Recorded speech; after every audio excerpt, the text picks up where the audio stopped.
Nambi masih berdiri tegak, sekalipun dadanya kena hantaman Aji Segarageni.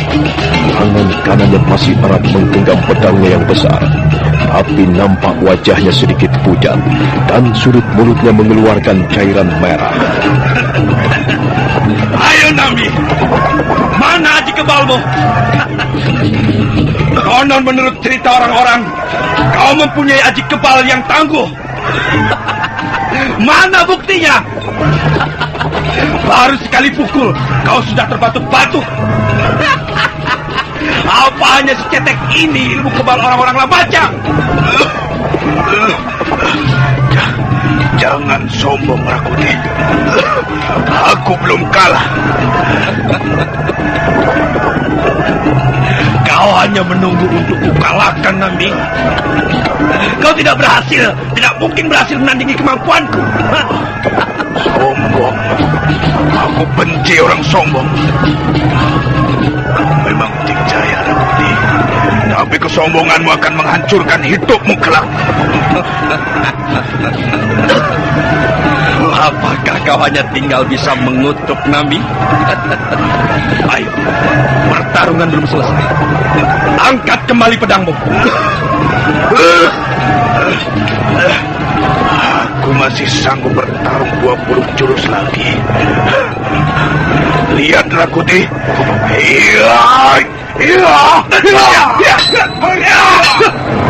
Jajar ke belakang beberapa tindak. Sebuah luka menganga di bahu kanannya. Gumpalan darah segera turun mengalir membasahi pakaiannya. Rakuti menggeram sambil matanya menatap tajam ke arah Nambi. Kau sudah melukai tubuhku. Dalam pertarungan siapa saja bisa terluka, bahkan terbunuh, Rakuti. Tapi kau tidak akan bisa membunuhku.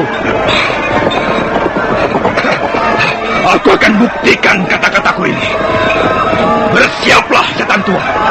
Sebentar lagi nyawamu akan melayang meninggalkan bumi Lamajang. Kita lihat saja nanti, Rakuti. Setiap prajurit berhak membunuh lawannya masing-masing. Siapa lengah, dia akan tewas. Itu sudah hukum perang. Ayo, Rakuti, ayunkan kembali tombak. Kita lanjutkan pertarungan ini.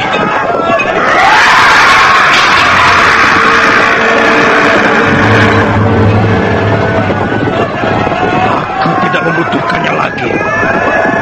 Ayo, Nambi.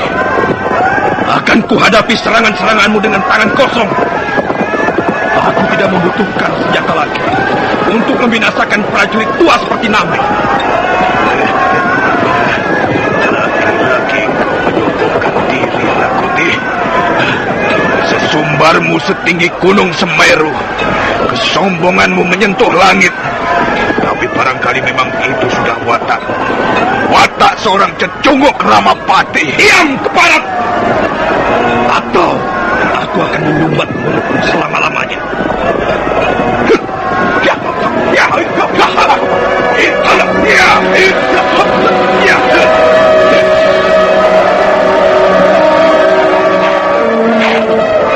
Kembali Rakuti menyergap Nambi dengan Aji Segarageni.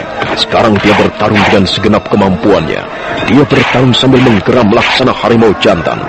Darah masih menetes di bahu kanannya. Darah itulah yang membuat hawa amarah seperti mau mencebol dada Rakuti. Suatu saat dia meraung, dan pada saat berikutnya dia menggeram dan membesis bagaikan binatang buas. Rakuti memang benar-benar buas dalam pertarungan adu kesaktian.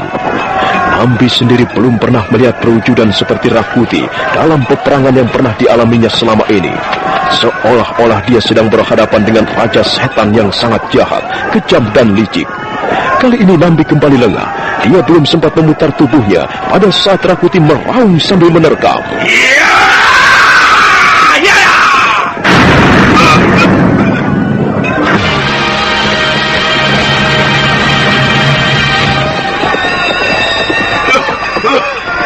Kembali Aji Segarageni menggelegar menghantam lambung kiri patih Nambi. Rakuti melompat ke belakang dan melihat musuhnya tersungkur jatuh. Tapi Nambi buru-buru bangun kembali. Sekarang bukan hanya mulutnya saja mengeluarkan cairan merah, tapi juga telinganya, hidungnya. Nambi berdiri terhuyung-huyung, pandangan matanya berkunang-kunang, tapi tangan kanannya tetap masih menggenggam pedangnya dengan erat. Nambi nampak mulai gemetaran. Rakuti tersenyum sambil melambaikan tangannya. Dan beberapa orang prajurit Majapahit segera datang. Kalian kuberi kehormatan untuk membereskan gembong pemberontak itu. Cepat kerjakan! Sekitar 10 orang prajurit Majapahit berlompatan mengepung Patih Nambi sambil menggenggam senjatanya masing-masing. Nambi masih berdiri terhuyung-huyung, sementara kedua belah matanya melirik kiri kanan. 2 orang prajurit maju ke depan sambil menghunus pedangnya. Saat itulah Nambi berteriak nyaring, bagaikan serigala hutan yang sedang terluka dan marah. Ayo ngomong Majapahit, maju kalian semua!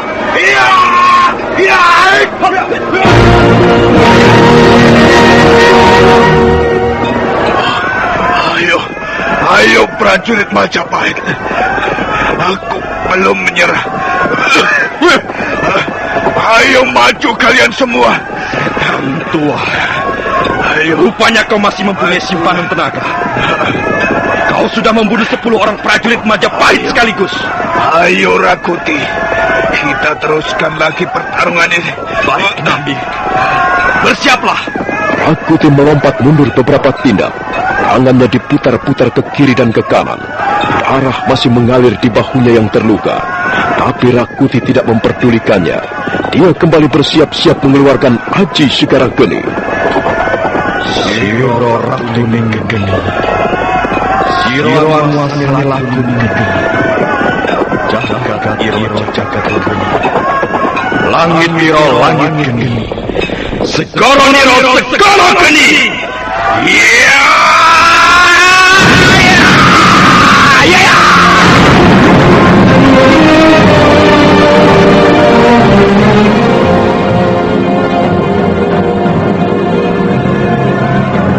Nambi berusaha menghindari benturan dengan pukulan Aji Segara Geni, tapi keadaannya memang sudah parah. Nambi hanya mampu menggeser letak berdirinya sedikit saja. Pada saat itulah pukulan Aji Segara Geni berdentam menghantam dadanya. Nambi jatuh terlentang, pedangnya terlepas, tapi dia masih hidup. Napasnya tersengal-sengal. Rakuti segera menyambar tombak Patmayoni, kemudian menghampiri Nambi yang sudah tidak berdaya lagi. Ayo Nambi, bangun kau! Bukankah pertarungan belum selesai? Ayo!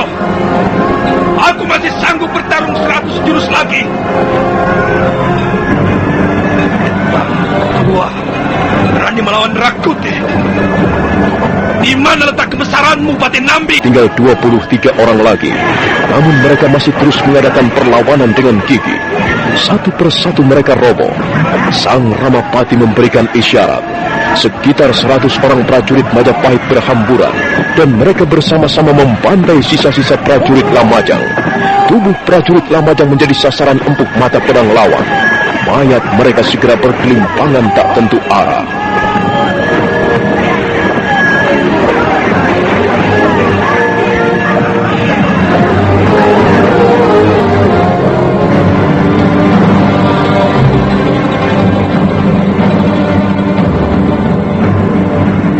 Akhirnya seluruh prajurit Lamajang yang tersisa tewas menyusul teman-temannya. Rawedeng, Rayuyu, Rabanyak dan Rapangsa segera membenahi pasukannya. Prajurit-prajurit Majapahit berkumpul di tepi alun-alun.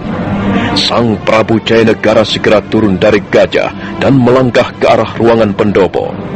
Di kanan kiri bergelimpangan mayat prajurit-prajurit yang tewas dalam peperangan. Dan peperangan itu berhasil dimenangkan oleh prajurit-prajurit Majapahit. Lamajang jatuh pada tahun Saka Naga Anahut Wulan atau tahun 1316 Masehi. Berontak! Lihatlah Gusti Prabu! Hamba berhasil menenteng kepala Nambi!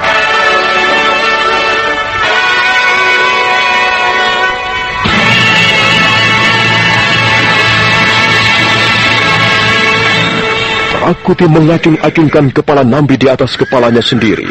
Dia terus berlari terhuyung-huyung. Dan sebelum sampai di depan Prabu Jayanegara, tiba-tiba Rakuti roboh. Rasemi terkejut. Dia langsung memburu sahabat karibnya. Rakuti. Dia pingsan, Gusti. Rakuti pingsan. Mungkin dia terluka. Benar, Gusti Ramapati. Dia terluka di bagian bahu kanannya. Sepertinya lukanya mengandung racun, Gusti. Kawanmu itu hebat, Rasmi. Dia berhasil membunuh Nambi. Dia seorang prajurit yang baik, yang taat dan gagah berani. Dia patut dicontoh.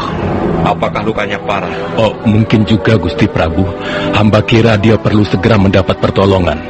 Kalau begitu cepat angkat tubuhnya. Panggil Ratanca. Suruh Ratanca merawat lukanya. Aku tidak mau kehilangan prajurit seperti Rakuti. Ayo cepat kerjakan perintahku ini. Baik, Gusti Prabu. Eyang Pati. Ya, ada apa, Gusti Prabu? Aku ingin melihat suasana di dalam istana Lamajang. Apakah prajurit-prajurit Lamajang sudah tewas seluruhnya? Apakah sudah tidak ada lagi yang tercecer? Menurut laporan Rawedeng, semua sudah tewas, Gusti. Tak ada seorang pun prajurit Lamajang yang masih hidup. Rupanya mereka memang sengaja mengorbankan nyawa untuk membela kehormatan Adi Nambi. Kalau begitu, iringkan aku, Eyang Patih. Aku ingin masuk ke dalam istana. Baik, Gusti Prabu. Tapi kita harus berhati-hati. Ayo Rawedeng, Rayuyu, Rabanyak, dan Rapangsa. Kumpulkan 100 orang prajurit. Gusti Prabu ingin masuk ke ruang dalam istana.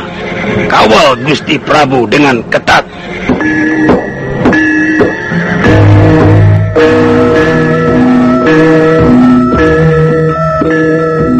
Prabu Jayanegara melangkah diiringkan Sang Ramapati. Sementara di belakang mereka, Rawedeng dan teman-temannya mengawal bersama 100 orang prajurit bersenjata. Sang Prabu segera melintasi ruangan pendopo Istana Lamajang. Nah, saudara pendengar, bagaimanakah kisah selanjutnya? Silahkan menunggu seri berikutnya. Sampai jumpa.